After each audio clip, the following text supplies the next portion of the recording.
Hello friends, today I will tell you about Ashoka the Great.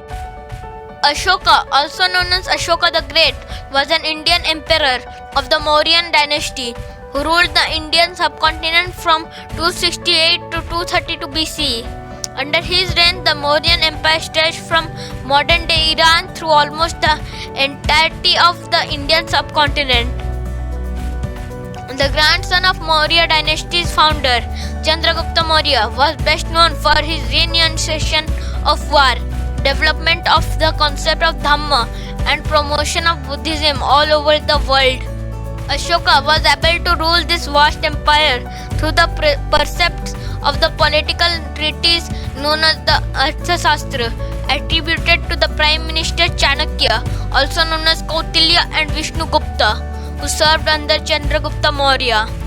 Ashoka means without sorrow, which was most likely his given name.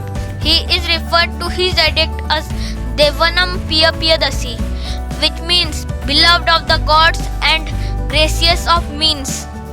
He is said to have been particularly ruthless early in his reign.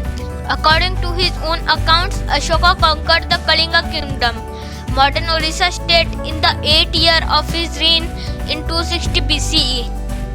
The suffering that the war inflicted on the defeated people moved him to such remorse that he renounced armed conquest. It was at this time that he came in touch with Buddhism and adopted it by devoting himself to peace, as exemplified in his concept of Dhamma.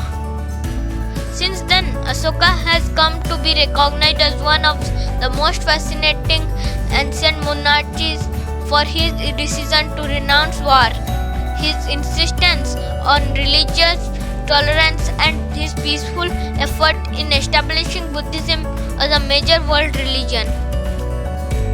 His birth date is unknown, and he is said to have been one of 100 sons of his father Bindusara.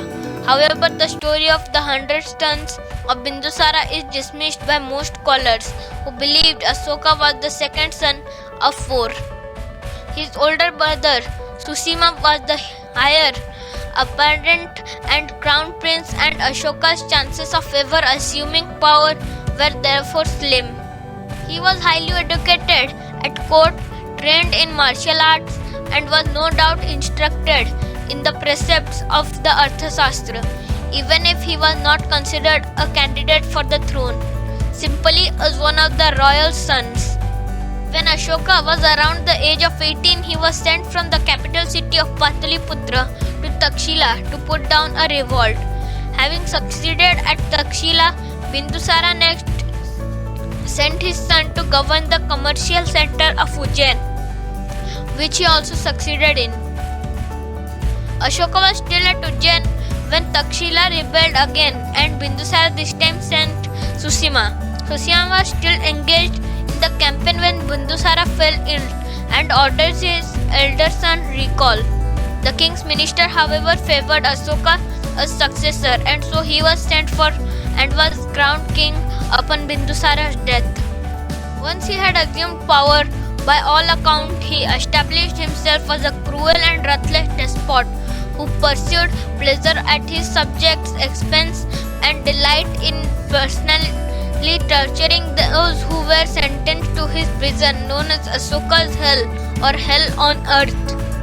His policy of cruelty and ruthlessness borne out by his edicts, specifically his 13th major rock edict, which addresses the Kalinga War and laments the death and loss. The kingdom of Kalinga was south of Pataliputra on the coast and enjoyed considerable wealth through trade. What prompted the Kalinga campaign is unknown, but in 260 BCE, Ashoka invaded the kingdom, slaughtering 1 lakh inhabitants, deporting 1,50,000 more, and leaving thousands of others to die of disease and famine. Afterward, it is said Ashoka walked across the battlefield, looking upon the death and destruction, and experienced a profound change of heart, which he later recorded in his 13th edict. Once Ashoka embraced Buddhism, he embarked on a path of peace and ruled with justice and mercy. Whereas he earlier Engaged in the hunt, he now went on pilgrimage, and the slaughter of animals were abolished in his kingdom. He made himself available to his subjects all times, addressed what they considered wrong, and upheld the laws which benefited all, not only the upper class and wealthy.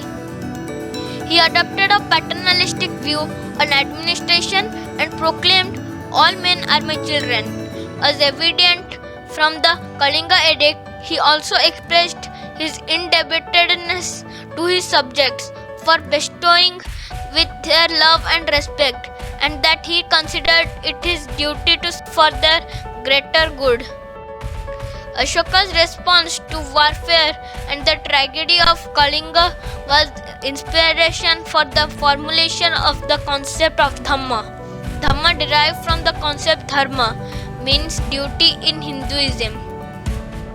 He ordered edicts, many referencing Dhamma engraved in stone throughout his empire, and sent Buddhist missionaries to other regions and nations including modern-day Sri Lanka, China, Thailand and Greece, and established Buddhism as a major world religion. He even engaged members of the royal family, including his son and daughter, Mahindra and Sanghamitra, to carry out duties of Buddhist missionaries. Buddhist Emperor Ashoka built thousands of stupa and viharas for Buddhist followers. One of his stupa, the Great Sanchi Stupa, has been declared as a World Heritage Site by UNESCO. Ashoka died after reigning for nearly 40 years. His reign had enlarged and strengthened the Mauryan Empire, and yet it would not endure for even 50 years after his death. His name was eventually forgotten. His stupa became overgrown and his edicts, carved on majestic pillars, toppled and buried by the sand.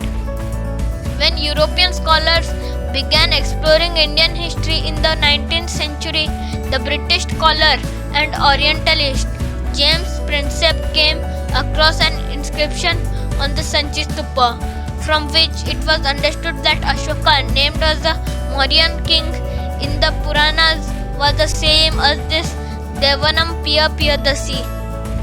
Prinsep published his work on Ashoka in 1837 CE, and the great Mauryan king has since attracted increasing interest around the world, most notably as the only empire builder of the ancient world who, at the height of his power, renounced warfare and pursued mutual understanding and harmonious existence as both domestic and foreign policy. The Ashoka pillar at Sarnath has the four-lion capital, which was later adopted as the national emblem of the modern Indian Republic. So, thank you for watching. Please do like, subscribe and share this video.